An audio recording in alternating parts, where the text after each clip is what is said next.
பஞ்சபூத ஸ்தலங்கள் அப்படின்னா முதல்ல என்னங்க? ஏன் அந்த பஞ்சபூதத்தோட இணைத்து கூறுறாங்க? இந்த பஞ்சபூத தத்துவத்தில் தான் என்ன பண்ணுறாங்க, கோவில்கள் அப்படிங்கிற கட்டுமானமே அமைக்கப்படுகிறது. எல்லாரும் சொல்லக்கூடியது பஞ்சபூதத்தில் வரக்கூடியது அப்படிங்கிறது எங்கே அப்படின்னாக்க காஞ்சிபுரம். அடுத்ததாக சொல்லணும் அப்படின்னாக்க அதே மண்ணாலான லிங்கம் ராமபிரானால் பிடிக்கப்பட்டது. ராமேஸ்வரத்தில் இன்னைக்கும் கரையாத மண்ணாலான லிங்கம் இருக்கிறது. அதுக்கு அடுத்தது அப்படின்னு பார்த்தீங்கன்னாக்க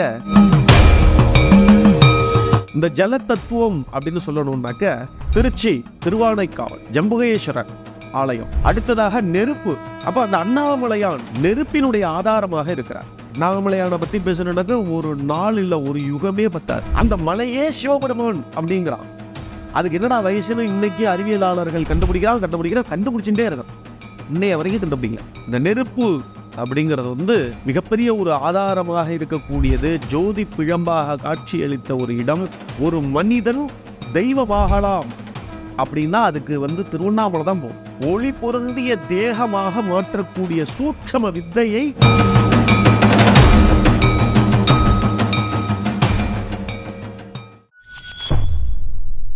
பக்தி பிளஸ் நேயர்கள் அனைவருக்கும் வணக்கம். இன்று நம்மோடு இணைந்தவர் கார்த்திகேயன் சுவாமிகள் அவர்கள். வணக்கம் சார். ஐயா, இப்போ நம்ம பஞ்சபூத ஸ்தலங்கள் அந்த தலைப்பில் இந்த வீடியோ பதிவு பார்க்கலாங்க. இந்த பஞ்சபூத ஸ்தலங்கள் அப்படின்னா முதல்ல என்னங்க? ஏன் அந்த பஞ்சபூதத்தோடு இணைத்து கூறுறாங்க? பஞ்சபூத ஸ்தலங்கள்ங்கிறது அதை பற்றி விளக்கங்கள் கொடுங்க. ஒரு மனிதனினுடைய சரீரம் அப்படிங்கிறது தான் பஞ்சபூத தத்துவம். இந்த பஞ்சபூத தத்துவத்தில் தான் என்ன பண்ணுறாங்க, கோவில்கள் அப்படிங்கிற கட்டுமானமே அமைக்கப்படுகிறது. பிருத்வி தத்துவம், அப்தத்துவம், வாயு தத்துவம், ஜல தத்துவம், தேஜோ தத்துவம் அப்படின்னு சொல்லி 5 விதமான தத்துவங்களாக கோவிலினுடைய கட்டுமானங்கள் அமைக்கப்படுகிறது. இந்த பிருத்வி தத்துவம் அப்படின்னாக்க மண். பிருத்வின்னா மண். இந்த மண்ணால் செய்யப்பட்ட அப்படிங்கிறது தான் விஷயம். இங்கே இந்த மண்ணாலான லிங்கங்கள் மொத்தம் 3 இடங்களில் இருக்கு. நம்ம பார்க்க வேண்டிய இடம் 3 இடங்கள். எல்லாரும் சொல்லக்கூடியது பஞ்சபூதத்தில் வரக்கூடியது அப்படிங்கிறது எங்கே அப்படின்னாக்க காஞ்சிபுரம். ஏன் அப்படின்னா சாட்சாத் அம்பாளே அந்த இடத்துல அமர்ந்து மண்ணாலான லிங்கத்தை பிடித்து வைத்து பூஜை செய்ததாகவும், அம்பாளினுடைய பக்தி உண்மையானதா என்று பரிசோதிப்பதற்காக சிவபெருமான் நரிக்கூட்டங்களை அனுப்பியதாகவும், பயந்த அன்னை ஆதிபராசக்தியாகப்பட்டவள் அந்த மண்ணாலான லிங்கங்கள் எதுவும் ஆகிவிடக்கூடாது என்பதற்காக கட்டி அணைத்ததாகவும் சொல்லப்படுகிறது. இதுதான் அந்த ஏகாம்பரநாதர் கோவிலுடைய ஸ்தல வரலாறு. அப்போ அந்த நரிக்கூட்டங்கள் அத்தனையும் மாலையாக விழுகிறது அன்னை ஆதிபராசக்தியின் மீது.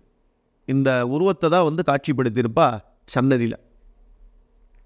இப்போ அங்கே போனோம்னாக்க எங்கேயும் இல்லாத ஒரு விஷயம் அப்படிங்கிறது, சுவாமி அம்பாளை ஒரே இடத்துல தரிசனம் பண்ணலாம். இந்த கேலண்டர்லாம் பார்த்தீங்கன்னாக்க ஒரு அம்பாள் காலை நீட்டின்ட்டு இப்படி சிவபெருமானை கட்டி பிடிச்சிருந்த மாதிரி உட்காந்துருப்பான். அடுத்ததாக சொல்லணும் அப்படின்னாக்க அதே மண்ணாலான லிங்கம் ராமபிரானால் பிடிக்கப்பட்டது. ராமேஸ்வரத்தில் இன்னைக்கும் கரையாத மண்ணாலான லிங்கம் இருக்கிறது. சுவாமியினுடைய ராமநாதீஸ்வரர் சன்னதியினுடைய பின்பாகத்தில். யாரும் அங்கே போய் பார்க்கறதில்ல. நம்ம ஆளுங்க தான் போய் கிணத்துல குளிக்கிறதா, கிணத்துல குளிக்கிறவன்ட்ட எங்கே காசு கொடுக்கறது, அவன் நம்ம மேலே தண்ணி ஊற்றுறானா இல்லையான்றதுலேயே தானே இருக்கான். சுற்றி வர்றப்ப அங்கே என்னென்ன இருக்குன்றதை கவனிக்கிறதே இல்லை. இந்த மண்ணாலான லிங்கம் அங்கே ஒன்று இருக்குது. நீ எத்தனை குடம் இல்லை, எத்தனை லாரி இல்லை, என்ன கொண்டு போய் தண்ணியை ஊற்றினாலும் அந்த மண்ணாலான லிங்கம் இன்று வரை கரையாது அப்படிங்கிறது தான் உண்மை. அதுக்கு அடுத்தது அப்படின்னு பார்த்தீங்கன்னாக்க திருக்குவளையில் மண்ணாலான லிங்கம் இருக்கிறது. மொத்தம் 3 இடம் நீங்கள் பார்க்க வேண்டியது அப்படின்னாக்க. இந்த மண் அப்படிங்கிறது என்ன அப்படின்னா,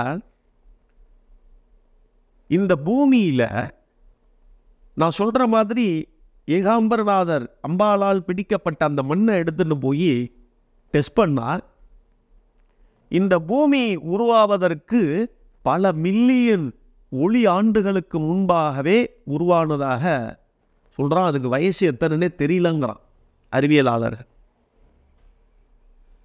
இப்போ நம்ம நினச்சி பார்க்கணும், நம்மளுடைய மூதாதையர்கள் செய்து வைத்த ஆலயங்கள் எப்படிப்பட்டது அப்படிங்கிறத. அங்கே போனோம் அப்படின்னா மண். இன்னைக்கு வந்து பங்காளிக்குள்ள சண்டை, வாங்கின இடத்துல பிரச்சனை, சண்டை, ஒரே இடத்துக்கு 2 டாக்குமெண்ட் சண்டை.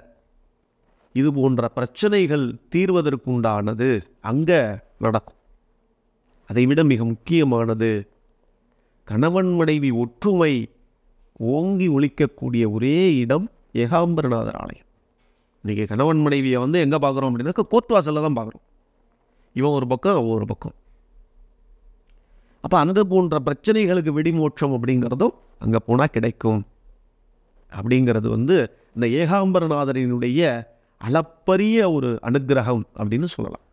இதுதான் வந்து நம்ம பிருத்வி தத்துவத்தால் செய்யப்பட்ட ஆலயம் அப்படின்னு சொல்லக்கூடிய காஞ்சிபுரம் ஏகாம்பரநாதருடைய ஆலயத்தினுடைய சிறப்பு.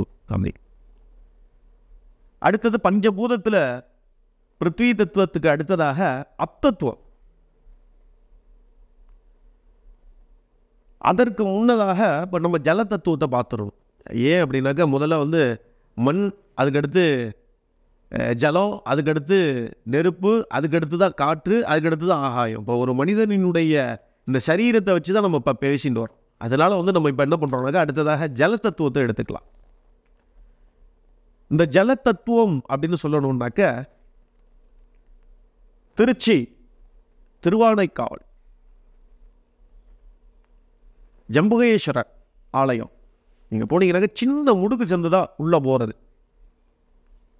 எங்கேருந்து தண்ணி வருதுன்னு இதுவரைக்கும் யாராலையும் கண்டுபிடிக்க முடியல. சரிங்க. அங்கே போய் தரிசனம் பண்ணுறவாளுக்கு நீர் சம்பந்தப்பட்ட பிரச்சனைகள், கிட்னியில் பாதிப்பு, கிட்னி பிரச்சனைகள் நிறைய இன்றைக்கி வராததே கிடையாது. இன்றைக்கி நிறைய பேர் சாதாரணமாக பைப்பில் அடித்து தண்ணி குடித்தது போக இன்றைக்கி கேன் வாட்டர் குடிக்கிறவன் தான் அதிகமாக இருக்கும், பாட்டிலில் தண்ணி குடிக்கிறவன் தான் அதிகமாக இருக்கும். அப்போது அந்த ஜலத்தினால் வரக்கூடியது, நீரினால் ஏற்படக்கூடிய நோய்கள், அதிலிருந்து விடுபாடு கிடைக்கும் ஜம்புகேஸ்வரர். அது மட்டும் அல்ல, நம்ம போகிறது கண்ணை மூடிட்டு இங்கே இருந்து போனோம் அப்படின்னாக்க தண்ணி வருது, சிவபெருமான் இருக்காரு, ஒரு சின்ன சந்தில் பார்க்க விடுறா, பார்த்துட்டோம், அவ்வளோதான். அங்கே போய் யானைகிட்ட போய் ஆசீர்வாதம் வாங்கிட்டோம் அப்படிங்கிறது மட்டுமல்ல ஆலய வழிபாடு அப்படிங்கிறது. ஒரு மனிதனினுடைய பிராணசக்தி அப்படின்னு சொல்லக்கூடியதை சரியான விகிதாச்சாரத்தில் வாதம், பித்தம், கபம் அப்படின்னு சொல்லக்கூடிய மிக முக்கியமான இந்த 3 விஷயங்களை சமநிலைப்படுத்தக்கூடிய இடத்தில் இருக்கக்கூடியது தான் ஜலம் அப்படின்னு சொல்லக்கூடிய ஜல தத்துவம். அதுதான் நீர். இந்த நீர் ஆதாரம் இல்லாமல் ஒரு மனிதனினுடைய சரீரம் இயங்காது. அப்போ அங்கே இருக்கக்கூடிய சிவபெருமான், அந்த சிவபெருமானுக்கு கீழாக மிகப்பெரிய ஒரு நீர் ஆதாரம் இருக்கிறது. சொல்கிறான், இன்னைக்கு விஞ்ஞானிகள் சொல்கிறான், கடலினுடைய மேற்பரப்பில் மட்டும்தான் ஓர்ப்பு இருக்கிறது, கடலுக்கு கீழே நன்னீர் இருக்கிறது. அது எத்தனை ஆண்டுகால தண்ணீனே தெரியலங்கிறான். அந்த தண்ணியை எடுத்து டெஸ்ட் பண்ணாக்க பூமியோட வயசு என்னன்னே தெரியலங்கிறான்.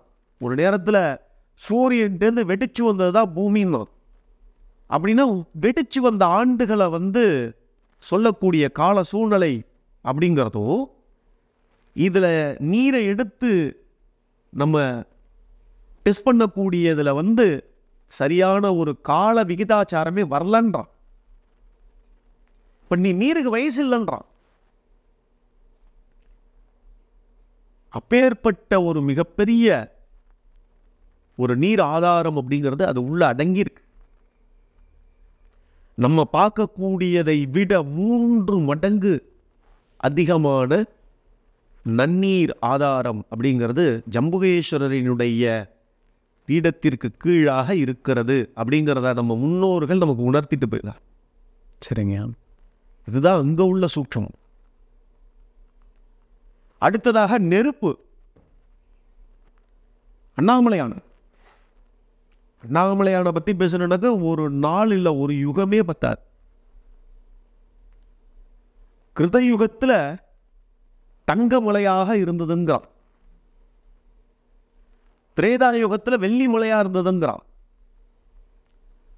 துவாபர யுகத்தில் அது எண்ணற்ற வைடூரியங்கள் நிறைந்த மலையாக இருந்ததுங்கிறான், கலியுகத்தில் அது கல்மலையாக இருக்குங்கிறான். அந்த மலையே சிவபெருமான் அப்படிங்கிறான். அதுக்கு என்னடா வயசுன்னு இன்னைக்கு அறிவியலாளர்கள் கண்டுபிடிச்சுட்டே இருக்கான், இன்னைய வரைக்கும் கண்டுபிடிக்கல. அப்போ அது என்னதான் சூட்சமம்?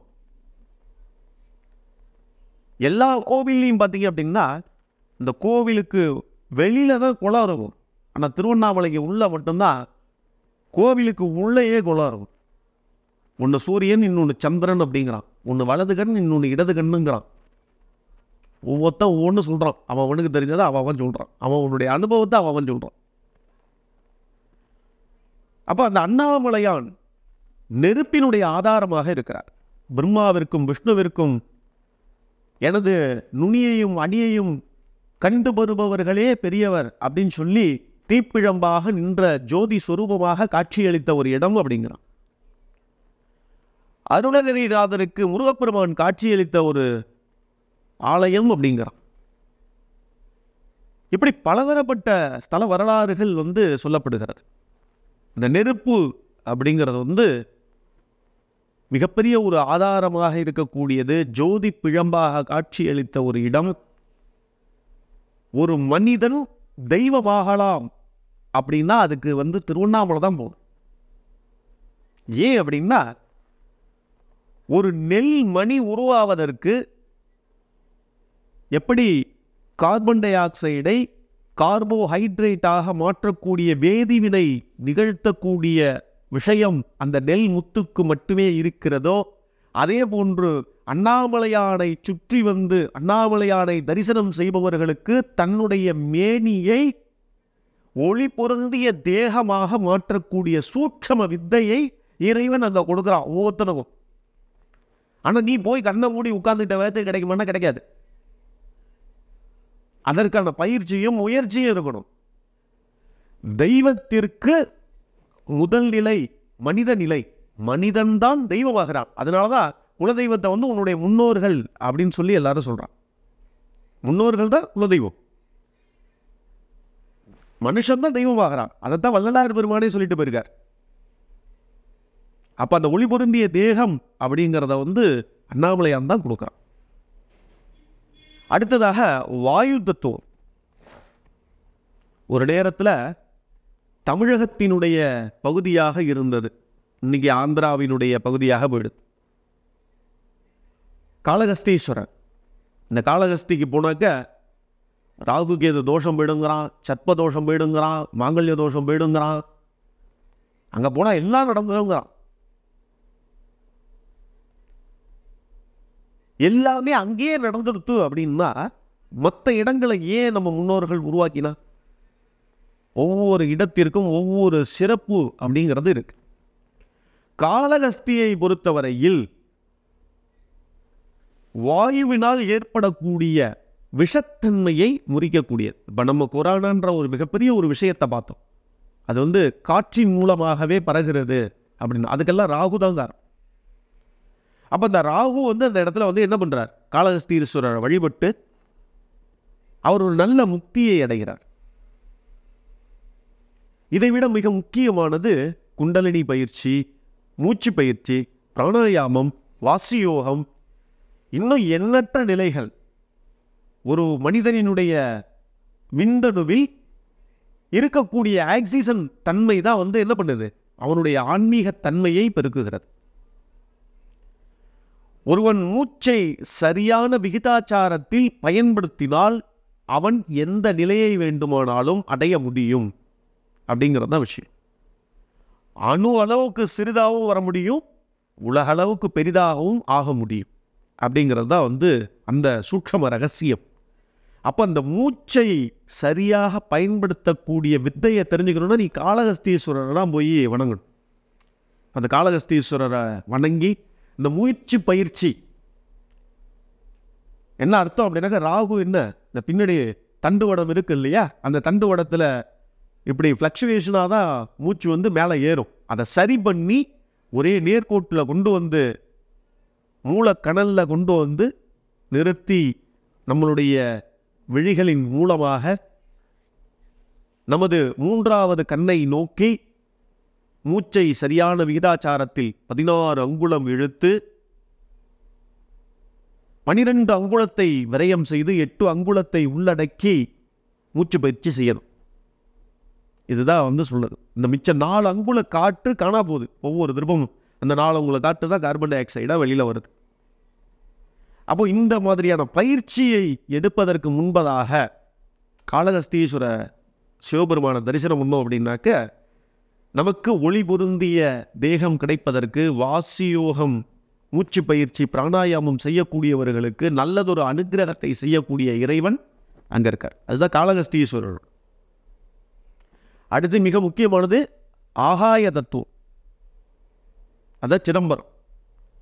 இந்த சிதம்பரம் நடராஜர் வந்து ஒரு நேரத்தில் நிறைய விஷயங்கள் சொல்லப்படுகிற அந்த இடத்த பொறுத்தளவுக்கு வந்து இன்னமும் சிதம்பர ரகசியம் அவாவா இஷ்டத்துக்கு ஏதோ சொல்லிட்டு இருக்கான்.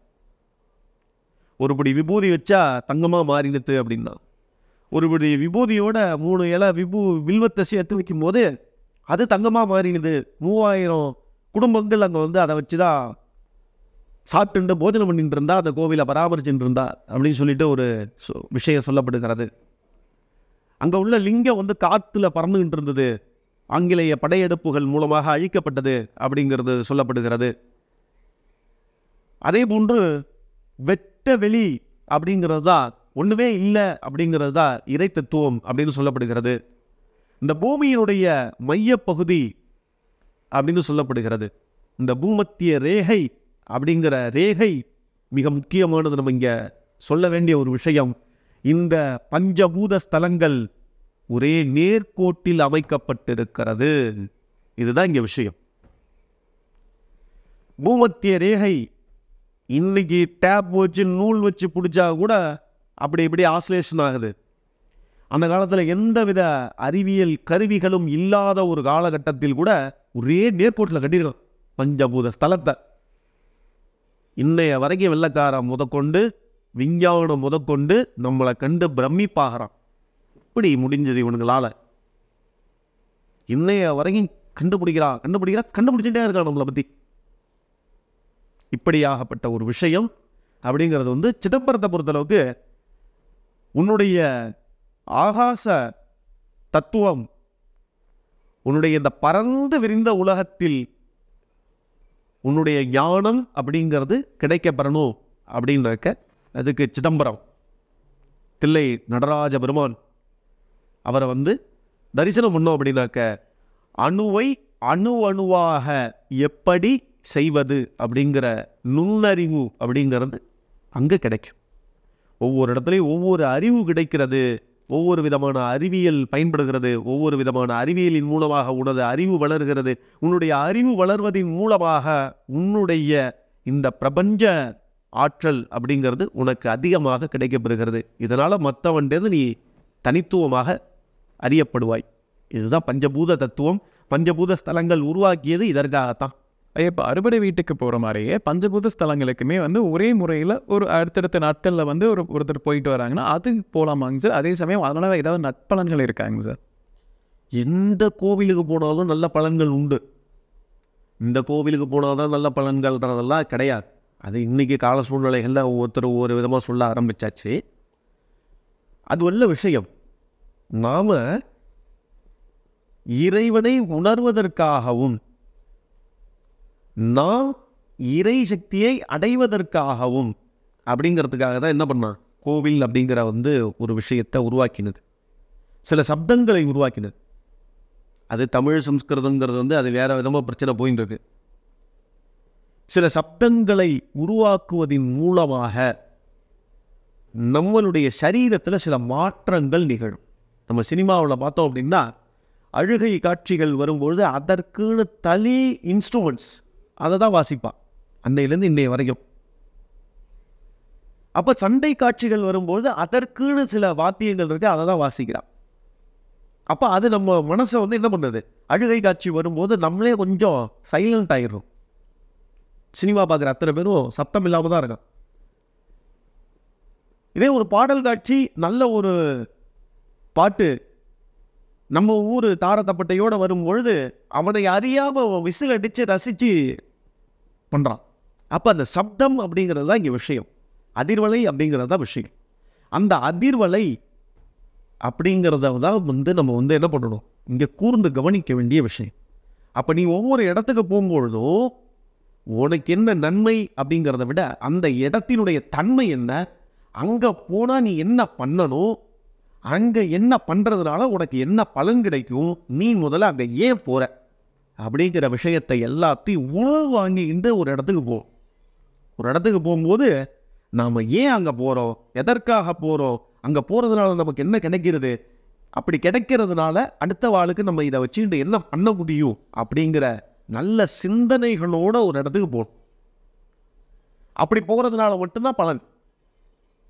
நான் எல்லாரும் போனாங்க நானும் போனேன், எல்லாரும் சாமி கும்பிட்டாங்க நானும் கும்பிட்டேன், எல்லாரும் விபூதி பூசினாங்க நானும் பூசினேன் அப்படின்னா உனக்கு என்ன கிடைக்காது, ஒன்றும் கிடைக்காது. நீ போயிட்டு வந்தது தான், அவ்வளோதான். அதற்கான பலாபலன் கிடைக்கும். தெரிஞ்சு தொட்டாலும் தெரியாமல் தொட்டாலும் நெருப்பு சுடுங்கிற மாதிரி நீ போயிட்டு வந்ததுக்கான ஏதோ ஒரு பலன் உனக்கு கிடைக்கும், நீ எதிர்பார்த்த பலன் கிடைக்காது. நம்ம இப்போ பஞ்சபூத ஸ்தலங்களை பற்றி ஒரு முழுமையான ஒரு பதிவாக பார்த்துங்க. கண்டிப்பாக நம்ம நேயர்களுக்கு ஒரு பயனுள்ள கருத்துக்கலாம் இருந்திருக்கும். மீண்டும் ஒரு பதில் சந்திக்கலாம். ரொம்ப நன்றிங்க.